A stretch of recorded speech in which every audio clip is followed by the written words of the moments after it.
성경 공독 시편 23편 1절에서 6절 말씀까지 우리 한 절씩 교독하시겠습니다.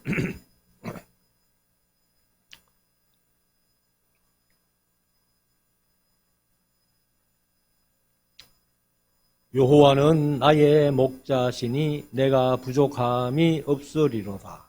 나를 푸른 초장에 누이시며 쉴만한 물가로 인도하시는도다.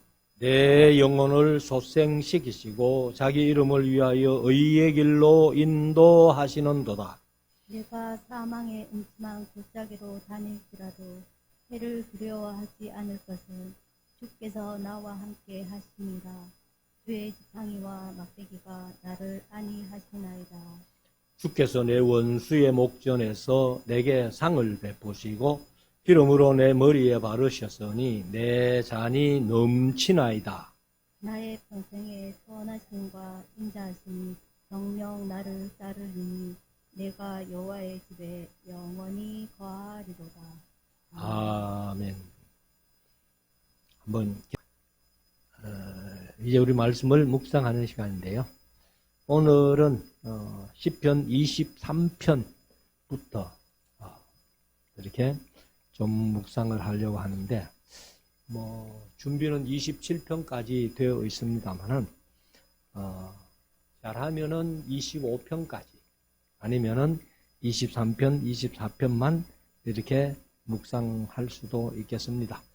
그래서 우리가 이 시편을 보면은 아마 시편 중에서는 가장 익숙한 시편이 시편 23편이다. 그렇게 생각을 할 수 있죠. 그래서 1편도 보면은 좀 익숙한데 1편보다도 훨씬 더 성도들의 귀에 또 마음에 익숙한 시편이 아마 23편이고 다윗의 시가 이제 시편 중에 73편이 다윗의 시라고 기록되어 있는데 그 73편 중에서도 대표적인 다윗의 시가 아마 시편 23편일 것이다. 이렇게 본다는 겁니다. 그래서 이 시편 23편은 아마 다윗의 신앙 고백시가 아니냐. 그래서 단순한 것 같지만은 여기에는 대단한 고백이 있다는 것을 우리가 한번 마음속에 새길 수가 있습니다.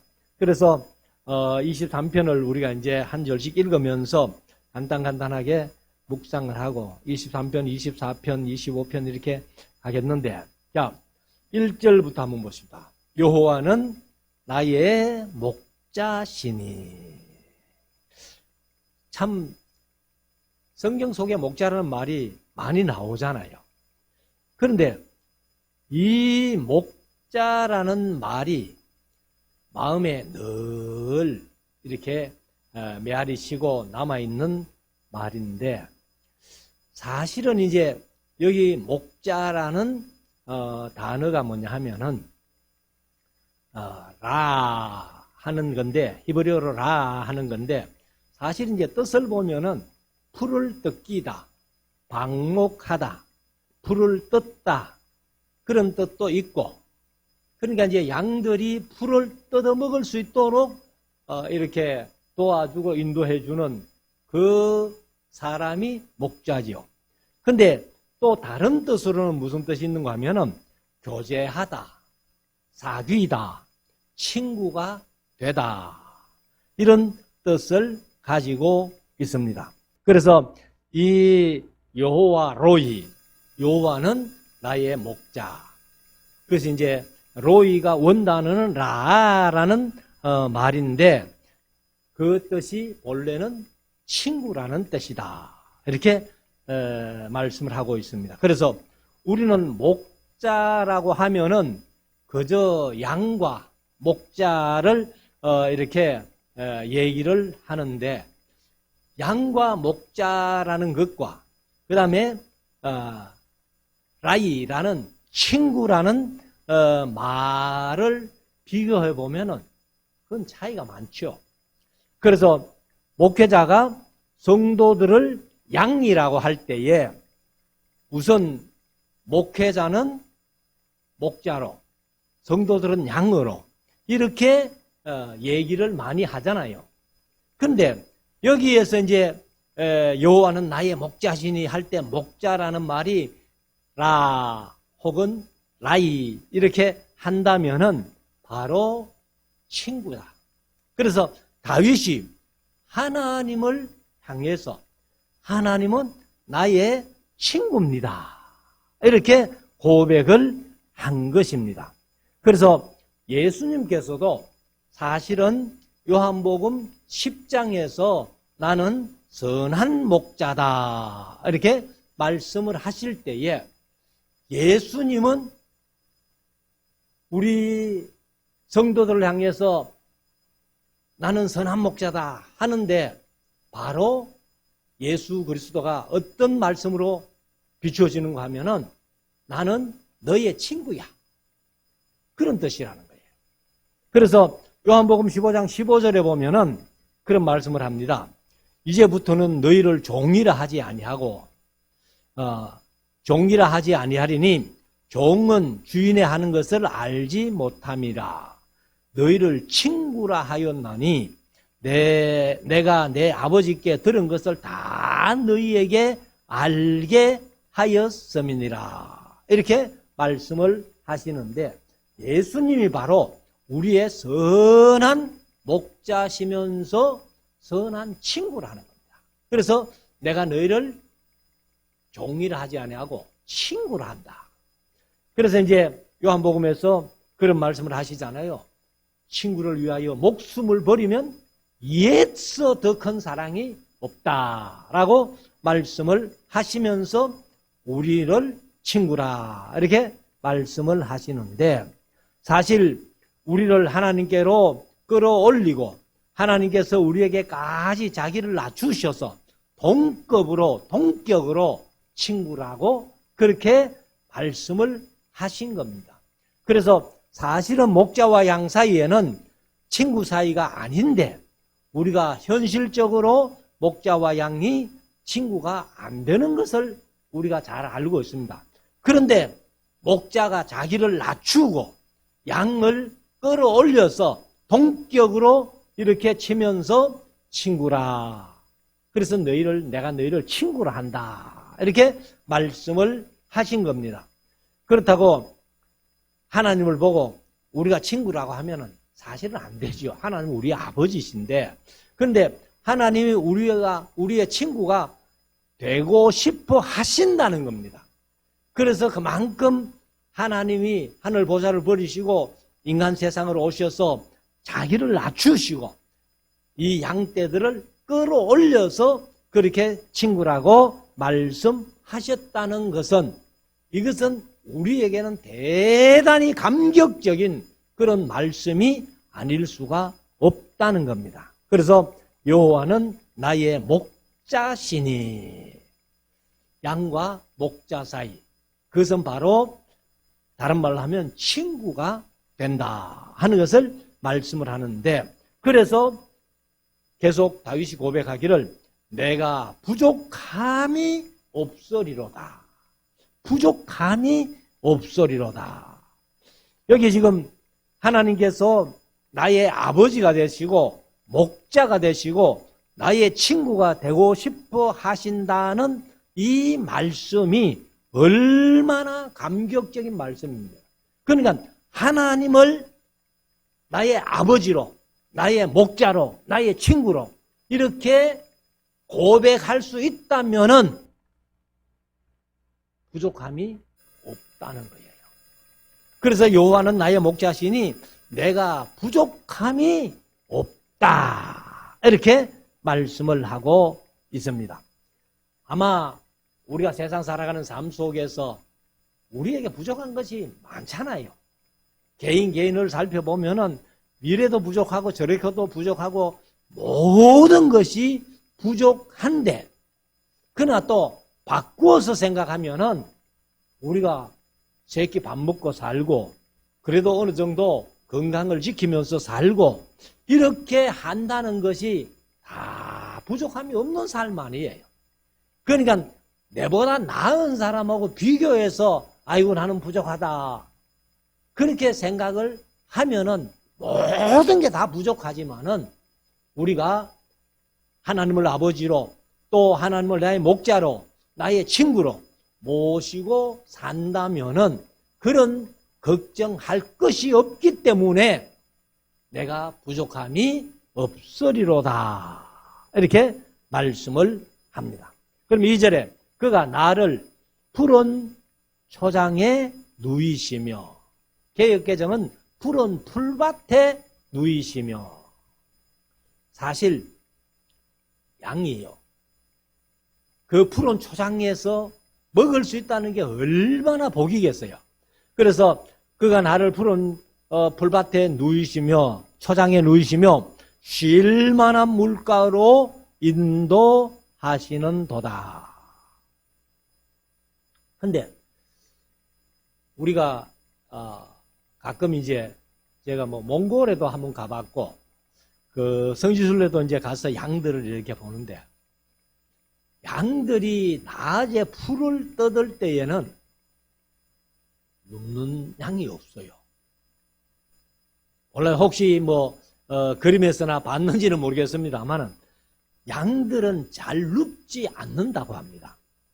그래서 양이 아마 하도 묻고 싶은 게 많으니까 계속 풀을 뜯으면서 절대로 눕지 않고 제가 몽골에서는 양이 한평생 살아도 고개를 들고 하늘을 한번 못 쳐다본다 하는 그런 얘기도 들었는데 아무튼 이 양이 얼마나 많은 풀을 먹고 사는가 하면은 뭐 어떤 사람이 얘기하기를 양이 먹는 풀이 700가지나 된다는 겁니다.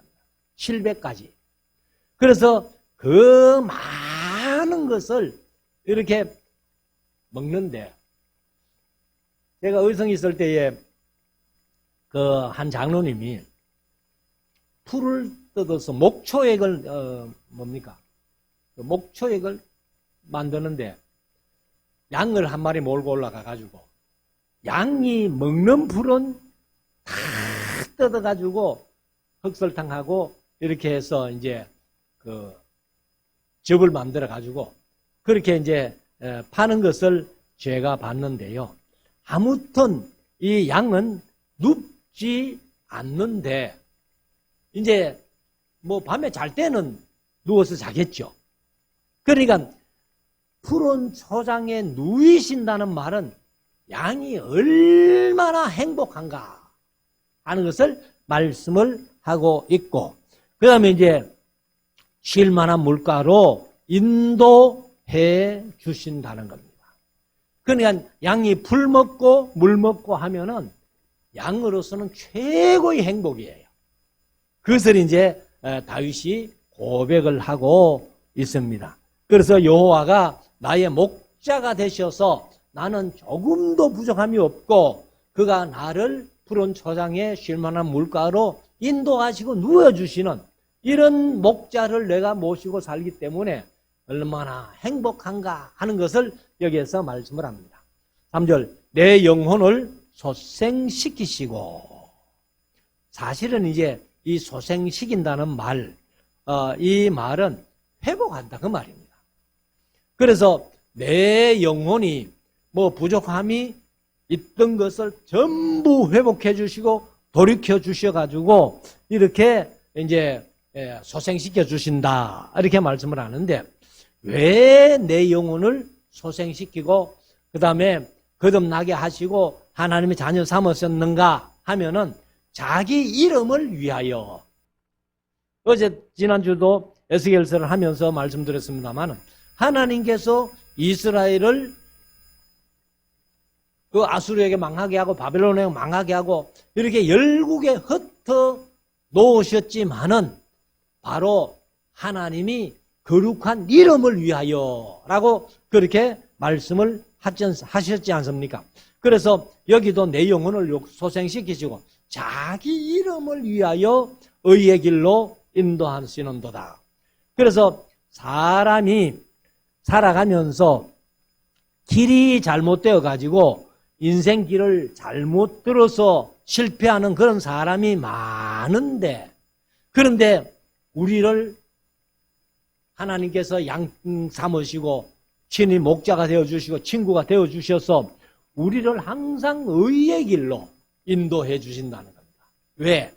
바로 자기 이름을 위하여, 하나님의 거룩하신 이름을 위하여 그렇게 이제 우리를 인도하시는데, 우리의 인생 길을 정하시는 것이 하나님께서 우리 길을 인도하시면서 우리가 정말로 바른 길로 가지 않겠습니까? 그렇기 때문에 우리는 항상 이 하나님의 인도하심을 받는, 그것은 바로 성경 말씀의 인도를 받는 거예요. 그래서 주의 말씀은 내 발의 등이요 내 길의 빛이라고 고백했던 그런 시인의 고백을 우리가 봅니다. 4절에 내가 사망의 음침한 골짜기로 다닐지라도 해를 두려워하지 않을 것은 주께서 나와 함께 하심이라. 그래서 보통 사람들은 이 서양에서는 그렇다는 거예요. 임종할 때 그 임종 예배 때 아주 의식이 있을 때 이 시편 23편을 읽어준다는 겁니다. 사람이 죽기 직전에. 그러면 완전히 정신이 없는 상태, 그런 상태 같으면 읽어줘도 모르겠죠. 그러나 이제 정신이 있는 상태, 임종하기 전에 시편 23편을 항상 읽어준다는 건데, 바로 4절 말씀 때문에 그런 거 아니냐. 내가 사망의 음침한 골짜기. 사실 죽음을 두려워하지 않을 사람은 아무도 없잖아요. 그런데 그 두려워하는 죽음, 그 죽음의 순간을 사망의 음침한 골짜기로 얘기를 한다 할지라도 해를 두려워하지 않는다. 이 해라는 말이 이제 히브리어로는 라라는 말인데, 나쁜, 해로운, 악한, 이런 뜻이에요. 그러니까 어떤 죽음이 내 앞에 있다 할지라도 내게 어떤 해가 없다는 겁니다. 왜요? 하나님이 나의 목자가 되어주셔서 주께서 나와 함께 하시기 때문에 죽음도 두려워하지 않는다. 제가 전에 어떤 집사님을 만났을 때에 그 집사님이 그런 얘기를 하더라고요. 목사님, 내가 왜 예수 믿었는지 압니까? 집사님이 어떻게 예수 믿었는지 내가 압니까? 하니까. 제가 예수 믿게 된 동기를 얘기를 해 줄게요. 그거 한번 해보세요. 그러면은, 이 집사님 아버지가 임종을 앞두고 하도 두려워하고 막 겁을 내고 사람이 옆에 있으니까 못 견디게 그걸 해가지고 그 아버지 임종을 지켜보지 못하고 방 안에 아버지를 두고서는 밖에서 문을 잠그었다는 겁니다. 그렇게 아버지가 죽음을 두려워하는 그 모습을 자기가 봤는데, 어느 날 교회에 한 번 갔더니만은 목사님이 설교 시간에 절대로 죽음을 두려워할 필요 없다. 죽음은 우리에게 오히려 복이다. 시편에서는 성도에 죽는 것을 하나님께서 귀중히 여기신다, 이런 말씀을 하고 있잖아요. 그러니까 그 설교를 듣더니만 우리 아버지가 죽음을 그렇게 두려워했는데 죽음이 두렵지 않다고? 그래서 예수 믿게 됐다는 겁니다. 그래서 우리가 사실은 이 세상 살아갈 때에 죽는다는 것은 모든 사람들이 다 두려워합니다. 언제? 하나님을 믿지 않을 때. 그러나 하나님을 믿는 우리 성도들은 죽음이 두렵지 않아요. 우리 할아버지가 임종하실 때에 이제 우리 아버지하고 그다음에 삼촌하고 이제 우리 고모들이 많으니까 쭉 이렇게 앉아가지고 임종을 지켜보는데, 아버지가 이제 우리 큰아버지가 계십니다만은 큰아버지 일찍 세상 떠나셨고, 그러니까 아버지가 이제 맞으니까 머리맡에다 딱 앉아가지고 그래 임종을 지켜볼 거라고 앉았더니만은 할아버지가 그 자리 좀 비키라는 거예요. 그래서 왜요? 했더니만은 내 영혼을 데리러 오는 천사가 앉을 자리다. 그래가지고는 아버지를 그 자리에 못 앉게 하고 비켜 앉도록 그렇게 해서 이제 임종을 했다는데 저는 사실 뭐 그때 신학 이제 총신 다녔기 때문에 할아버지 임종을 못 봤습니다만은 아무튼 이제 아버지가 그런 얘기를 하시더라고요. 그러니까 성도들은 죽음이 두렵지 않습니다. 왜? 사망의 엄침한 골짜기로 다닐지라도 해를 두려워하지 않는 이유가 주께서 나와 함께 하시기 때문이다. 그렇게 말씀을 하죠. 그러면서 주의 지팡이와 막대기가 나를 안위하시나이다. 사실 이제 이 원어에는 주의 지팡이와 막대기가 그것들이 나를 안위한다는 거예요. 그것들. 지팡이와 막대기. 뭐 그것들 없어도 뜻은 통하죠. 그러나 이제 원어에는 그것들이 나를 안위하신다. 근데 이제 안위한다는 말이 히브리어로 그 나함이라는 말인데 사실은 위로하다 그런 뜻이요. 후회하다는 뜻도 있습니다만은 그보다도 더 위로하다. 그래서 주의 지팡이는 지팡이와 막대기의 차이가 뭔지 압니까? 지팡이는 이렇게 목자들이 갖고 있는 이렇게 끝이 이렇게 굽은 그것을 지팡이라 하고 막대기는 일자. 그래서 막대기는 사실은 양들이 엉뚱한 길로 가면은 이렇게 툭 쳐서 바른 길로 가도록 하는 거고 이제 지팡이는 고리가 이렇게 있는 것이기 때문에 그 양들이 어디 빠졌든지 뭐 그래 하면은 이제 이렇게 걸어서 목을 걸든지 다리를 걸든지 걸어서 당겨주는 그런 역할을 한다는 거예요. 그러니까 그 지팡이도 필요하고 막대기도 필요한데 그것들이 나를 안위한다. 그렇게 고백을 합니다. 자, 5절. 주께서 내 원수의 목전에서 내게 상을 베푸시고 여기 이제 상은 상이 아니고 상을 주는 게 아니고 보상하는 게 아니고 밥상입니다. 밥상. 그러면 내 원수의 눈앞에 목전에서 내게 식탁을 베풀어 주시고 기름으로 내 머리에 바르셨으니 내 잔이 넘치나이다. 이렇게 말씀을 합니다. 그래서 내게 상을 주신다는 말은 식탁을 베풀어 주신다. 그런 말씀이고 그리고 이제 식탁을 베풀실 뿐만 아니라 식탁에 이렇게 둘러앉히고는 기름을 부어주시는 이게 이제 유대인들의 생활인데요. 사실은 그 마리아가 나더 향유 한 옥합을 깨뜨리고 예수님의 발에 이제 머리에 붓고 발을 머리털로 씻었잖아요. 그게 이제 유대 처녀들이 시집을 가기 위한 결혼을 위한 준비하는 거예요. 그래서 한평생 이제 시집가기 전에 그걸 모아가지고 그리고 이제 첫날 밤에 신랑의 머리 위에 이렇게 한 방울 딱 떨어뜨리고 그리고 이제 그 나머지는 놔놨다가 집에 귀중한 손님이 올 때에 이제 대접하면서 머리에 한 방울씩 발라준다는 거예요. 그러니까 다윗 시대에도 아마 그런 게 있었던가 봐요.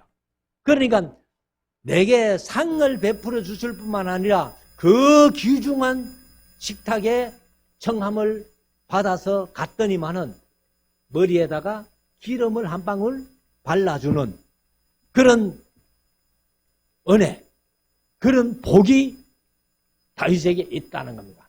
그렇기 때문에 내 잔이 넘치나이다. 이렇게 고백을 합니다. 마지막 6절. 나의 평생의 선하심과 인자하심이 정녕 나를 따르리니. 세상에는 일생 동안 주의 선하심과 인자하심이 나를 따르게 될 것이고, 그러므로 긴 날 동안을 여호와의 집에 거하겠다는 고백, 이것을 이제 말씀을 하죠. 그래서 나의 평생에 선하심과 인자하심이 정녕 나를 따르리니 내가 여호와의 집에 영원히 거하리로다. 여호와의 집이 뭐이겠어요? 바로 천국이죠. 그래서 여호와를 목자로 모시고 살면은 내가 절대로 부족함이 없는 삶을 살 수 있고, 그리고 이제 푸른 초장에 누이시고 쉴만한 물가로 인도해 주실 뿐만 아니라 내가 사망의 엄침한 골짜기로 간다 할지라도 해를 두려워하지 않을 것은 주께서 나와 함께 하시기 때문에, 그래서 주의 지팡이와 막대기가 나를 이렇게 안위해 주시면서 나는 영원한 천국의 하나님의 집에, 여호와의 집에 거할 수 있다는 그런 고백을 이제 다윗이 하고 있는 겁니다. 그 다음에 이제 24편은 뭐 짤막한 10절밖에 안 되는 시인데 24편만 간단하게 묵상하고 마치겠습니다. 24편 1절 보면은 땅과 거기 충만한 것과 세계와 그 중에 거하는 자가 다 여호와의 것이로다. 거기다 줄을 긋고요. 1절에다 줄을 긋고 세계관의 기초라고 적어 놓으면 좋겠어요. 세계관의 기초. 그러니까 기독교인들의 세계관 하는 것, 그것이 이제 뭐냐 하면은 땅과 거기 충만한 것과 세계와 그 중에 모든 거하는 자가 다 여호와의 것이다. 세상 모든 게 여호와의 것이다 하는 고백이 바로 우리 기독성 신자들의 세계관입니다. 그래서 출애굽기 19장 5절 6절 뭐 우리가 항상 이제 하나님께서 그 옛 언약을 맺으실 때에 그 사실을 이제 얘기를 합니다만은 출애굽기 19장 5절에 보면은 세계가 다 내게 속했다. 그러니까 내게 속했다는 말은 세계가 다 내 거다 그 말이에요. 그래서 세계가 다 내게 속하였나니 너희가 내 말을 잘 듣고 내 언약을 지키면 너희가 열국 중에서 내 소유가 되겠다고 그렇게 말씀을 하셨는데, 그 말씀을 증거하기 위해서 창세기라는 책이 쓰여졌다는 겁니다. 그래서 이 세계가 다 왜 하나님 거냐? 창세기를 봐라. 하나님이 만드셨으니까 하나님 거지. 그렇게 답을 준다는 것을 말씀을 하고 있습니다. 그래서 다시 한번 1절 땅과 거기 충만한 것과 세계와 그 중에 거하는 자가 다 여호와의 것이로다. 우리 성도들의 세계관을 말씀을 하는데, 자 2절 여호와께서 그 틀을 바다 위에 세우심이요 강들 위에 건설하셨도다. 그러니까 바다 위에 틀을 세우시고 강들 위에다가 건설하셨다는 말은 어디를 무엇을 세상을 전부. 3절 여호와의 산에 오를 자 누구며 그 거룩한 곳에 설 자가 누군고. 여호와의 산에 오를 자, 그 거룩한 곳에 설 자. 4절에 보면은 곧 하고서는 한 4가지를 설명하는데, 자, 첫째, 곧 손이 깨끗하며. 그게 첫째, 손이 깨끗해야 돼요. 두 번째, 마음이 정결하며. 마음이 정결해야 돼요. 그 다음에 3절, 뜻을 허탄한데 두지 아니하며. 네 번째, 거짓 맹세치 아니하는 자로다. 그래서 손이 깨끗하고 마음이 정결하고 뜻을 허탄한데 두지 아니하고 거짓 맹세치 아니하는 자가 여호와의 산에 오르고 그 거룩한 곳에 선다 하는 것을 말씀을 합니다. 그러면 저는 바로 여호와의 산에 오를 자, 그 거룩한 곳에 설 자, 저는 여호와께 복을 받고 구원의 하나님께 의를 얻으리니 이는 여호와를 찾는 족속이요. 여기 이제 여호와를 찾는다라고 말씀을 하는데 이 히브리어로는 이제 다라시라고 이렇게 말씀을 하고 있는데 다라시가 뭐냐 하면은 예배한다는 말도 됩니다. 그래서 이 찾는다 하는 것이 다라시라는 말인데 자주 가다, 자주 찾다, 탐구하다, 뭐 탐사하다, 구하다, 요구하다, 문의하다, 노력하다, 시도하다 뭐 이런 여러 가지 뜻을 갖고 있는데 그 중에서 예배한다는 말도 된다는 겁니다. 그러니까 이는 여호와를 예배하는 족속, 바로 우리 성도들을 일컬어서 말씀을 하시는 것이죠. 그래서 우리가 주일마다 하나님의 집에 예배하기 위해서 찾는 것은 바로 자주 드나든다는 거예요. 그리고 이제 이 노력하고 시도하는데 바로 하나님 집 성전에 올라서 찾아서 예배하는 그런 뜻을 가지고 있는데 하나님을 찾지 않는 것은 하나님을 믿지 않는 것이고 믿지 못하는 것은 섬기지 못하는 거예요. 그래서 예배하지 않는다는 그런 같은 말인데 이는 여호와를 찾는 족속이요 야곱의 얼굴을 구하는 자로다 셀라. 그래서 우리가 여기서부터 하나님 얼굴을 보고 싶어 해야 천국 가서 볼 수 있어요. 근데 우리가 육신을 가지고 하나님 얼굴을 보려고 하면은 하나님 얼굴을 보면 죽어요. 그러면 저도 사실 주암산에 기도하러 올라가가지고 하나님 지금 내게 좀 보여주십시오 하고 기도 많이 했습니다만 근데 그럴 때는 이런 개념도 없었어요. 그래서 땅에서부터 하나님을 보고 싶어야 천국 가서 하나님을 볼 수 있다는 겁니다. 그래서 세상 사람들은 땅에서부터 하나님을 볼 생각을 안 하지요. 그래서 하나님 이름도 싫어하고 성경책도 싫어하고 요즘은 성경책이 이제 이 옆면이 금박도 돼가 있고 빨간색도 돼가 있고 여러 가지로 이렇게 있습니다만 옛날에는 제가 어릴 때만 해도 성경책 그 옆면은 전부 빨간 실이었어요. 그래서 대구가 이제 사실은 제2의 예루살렘이다 할 정도로 그렇게 그런 얘기가 있었는데 지금은 성도의 수가 형편없는 그런 도시가 되어 있습니다만 이렇게 주일날만 되면 성경 찬송 이렇게 빨간 걸 가슴에 끼고는 차를 타고 교회를 가는 그런 광경이 너무 많았어요. 그래서 아마 대구를 제2의 예루살렘이다 이렇게 얘기까지도 했는데 아무튼 여기 하나님의 얼굴을 구하는 자, 하나님의 얼굴을 보고 싶은 자, 그 사람이 하나님의 산에 거하고 그 다음에 성산에 거하고 또 이 거룩한 곳에 설 자다 하는 것을 말씀을 하죠.